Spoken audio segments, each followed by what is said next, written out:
वरिष्ठ वकिल भीष्मदेव सराफ को मद बोतल रे आक्रमण साहाय्य करने जाई रक्ताक्त हेले बरगढ़ बार एसोसिएशन सभापति साहाय्यर प्रतिदान मिलिला रक्ताक्त आक्रमण रे दुर्घटनाग्रस्त युवकों को उद्धार करने जाई मद बोतल माड़र शिकार हेले बरगढ़ बार एसोसिएशन सभापति तथा वरिष्ठ आईनजीवी भीष्मदेव सराफ एभली एक अभावनीय घटना बरगढ़ सहर रे चांचल्य सृष्टि करिछि।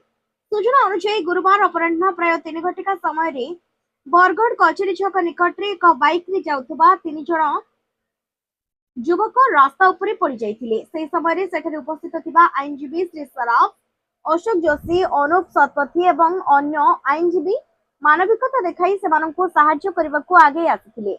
मात्र दुर्भाग्यवशतः उक्त युवक माने अत्यधिक निशासक्त अवस्था रे थिले।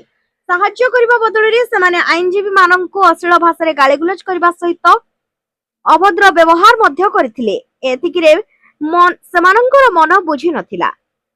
नरेश भोसागर नामक जने युवक हठात एक मद बोतल रे श्री सराफ को मुंड को सांघातिक भाव में आक्रमण करथिले। आक्रमण रे श्री सराफ गुरुतर आहत होई रक्ताक्त होई पड़िथिले। तांको तुरंत बरगढ़ जिला मुख्य चिकित्सालय रे भर्ती करा जायथिला।